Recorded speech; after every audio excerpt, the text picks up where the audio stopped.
Hey guys, Joe here. As promised, I want to do something very special today. As you all know, today is Friday the 13th, and I love Friday the 13th, especially the horror movies. Yes, I've gone there, been there, gone that, that whole. It's just a lame joke, I know. It's late at night right now, as you guessed. It's around 10:40 at night, so I just want to get this done quick. I'm gonna do three separate videos because of the length of the time. So pretty much this video is gonna be for number 10. Well, since it's the top 10, then we'll go 10, 9, 8, 7. Second video is gonna be 6, 5, 4, and then video number 3 is gonna be 3, 2, and 1. So let's get this video started. Uh, for these picks, also I've narrowed down to the original first 10 movies of Friday the 13th. So basically, it's from part 1 through Jason X. So basically, Freddy vs. Jason does not count, and the remake does not count for those purposes. So let's just get this started. Number 10 on my list is Jason Goes to Hell, the Final Friday. Most people hate this movie. As you all know, because it doesn't really involve seeing Jason. I think in this whole movie, I think it's like you only see him for like maybe about 10 minutes for the whole movie. You see him in the full costume for like 10 minutes. You got like the first like what 4 minutes in in the beginning, and then you got 6 minutes at the end for the battle scene. And how can I explain this? The director, Steve Miner, who made this film, he wanted to do this for the fans. This wasn't really a part of the story. So as you could tell, the storyline for this film was about Jason possessing other people when the army people blew him up in the beginning of the movie. As you can tell with the heartbeat in that corner that ate his heart. Well, that heart possessed that corner, and he went on a killing spree. But as the whole possession thing goes, that possession cannot be in the body forever. It's like, what, a day's length, and then he has to pass it on. So, he goes, passes on to another guy, and the other guy passes on to another guy, blah, blah, blah, yada, yada, yada. I always thought the best scene of this film was the jail cell scene with Creighton Duke, who was portrayed by Stephen Williams, who's a good actor. Creighton Duke is probably my favorite character in that whole movie. He's freaking awesome. But him and the main character in the movie, Steven, who's played by John D. LeMay, who was also in the Friday the 13th, the series, the TV series, before he even done this movie. So I think it was a good, good pick to be the main character of the film. But anyway, in that jail cell scene, Creighton Duke basically has information on how to kill Jason Voorhees once and for all. In order to get the information out, Steven must have, pay the price if he will. So Creighton Duke would go by his fingers, and then you just go, crack him, and he'll do, he'll be ow, and his fingers start hurting and everything. It's a very funny scene. I actually enjoy that scene. Best kill of the movie would have to be the first possession of Jason Voorhees, which is the coroner, who is played by Richard Gant. Basically, he goes to the Camp Crystal Lake, and he sees that a couple teenagers making out, having sex, and he kills the female, Deborah, I think. I think her name was Deborah. Basically, he shoves a very large barbed wire spike in the middle of her stomach and slices upward. And I think I actually enjoyed that kill very much. Basically, one of the highlights of the whole Friday the 13th franchise.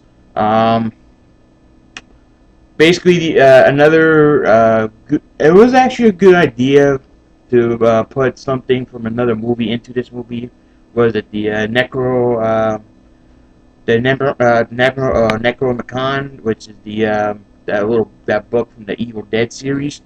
Um, Basically, I think they're trying to say that Jason Voorhees was brought back to life from that book from his mother, which is a good idea. I just think that most of the fans didn't like that fact, so most of the fans blew this movie off. But I still watch this movie as a guilty pleasure. It is funny, so I give it that. Number 9 on this top 10 is A New Beginning. That is part 5.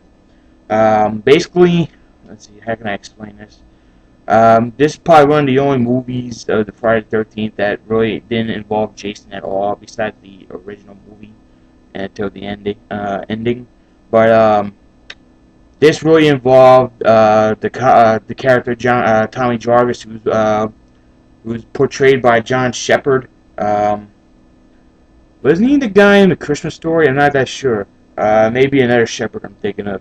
But basically, one of the scenes I liked in the film was when Tommy beats up that kind of crazy guy Junior, who's portrayed by Rob Sloan.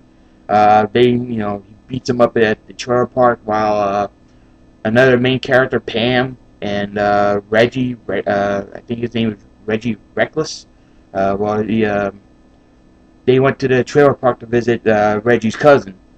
I think he's like a bandmate or something or some type. But they were visiting him, and they wanted Tommy to get away from the Pinehurst home. It's a halfway house for all the sick people. So that's basically one of my favorite scenes in the movie. My favorite death of the scene of this movie was also involving Junior. If you noticed, he was riding his motorcycle while he was complaining to his mother while she was making stew for dinner. So he was riding his motorcycle all around the house and everything, and you don't even notice it until like the last second. You see the machete goes, right through his neck. It's freaking awesome. And basically, the whole point of this movie was to try to see there was actually a copycat. It actually wasn't Jason Voorhees. It was a copycat. Basically, the copycat was Roy. Roy was the father of one of the inmates from the the Pinehurst halfway home.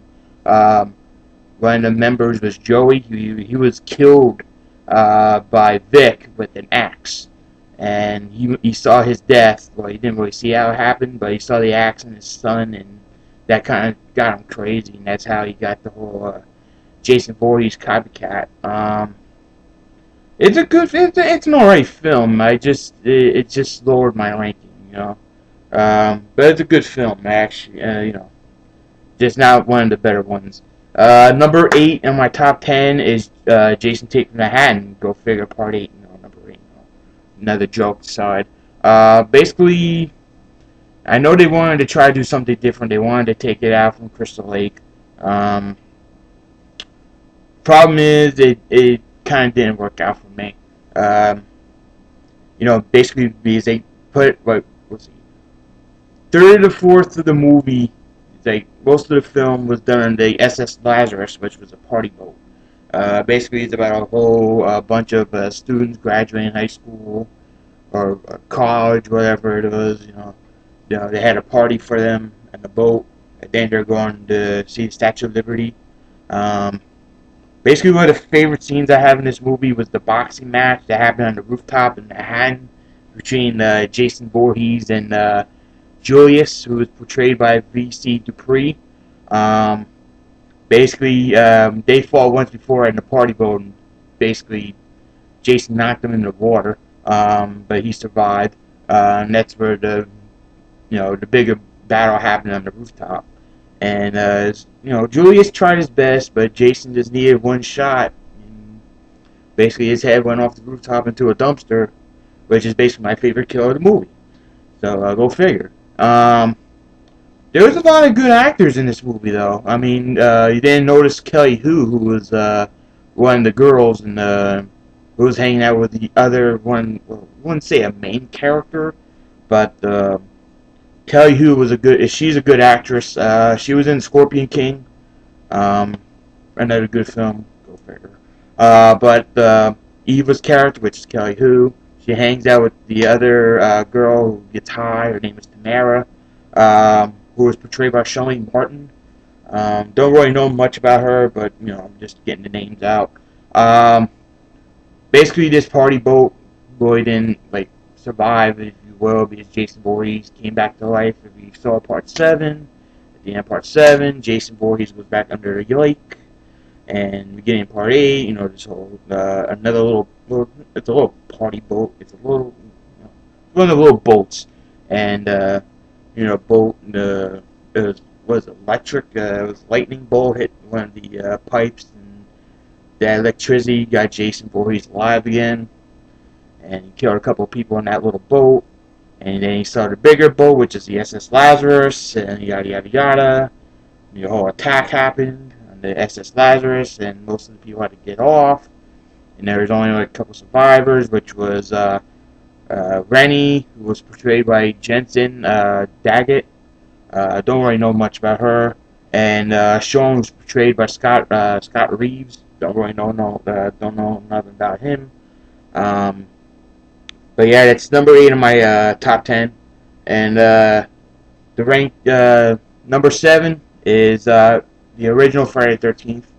I wasn't really into this film as much as everybody else. I mean, I know it's iconic just because it was the first film, and, build up. But I just didn't really get into it. I mean, I understand, Mrs. Voorhees, Betsy Palmer, and, kind of iconic where she kills everybody. Nobody knows who did it until you find out at the very end. And, she was friends with the Christies, and she didn't like the way, a long time ago her son died, yada, yada, yada, the whole situation back in 1957, Camp Crystal Lake. So yeah, basically the ending scene in Friday the 13th, the original, where you saw Jason, who's portrayed by Ari Lehman, grabs Alice, who is portrayed by Adrienne King, who is a great actress. I would definitely recommend checking some of her stuff out.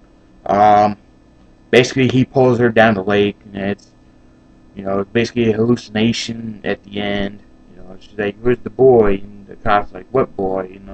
She's like, "The boy in the lake." And the whole situation, didn't find the boy. And she's like, "Oh, he must still be there," and that's how the movie ends. Basically, this was also Kevin Bacon was in this film also, but it wasn't his first film. I think his first film was Animal House, if I'm not mistaken, which was made in 1978 or 79. But yeah, that's basically the end of my first video.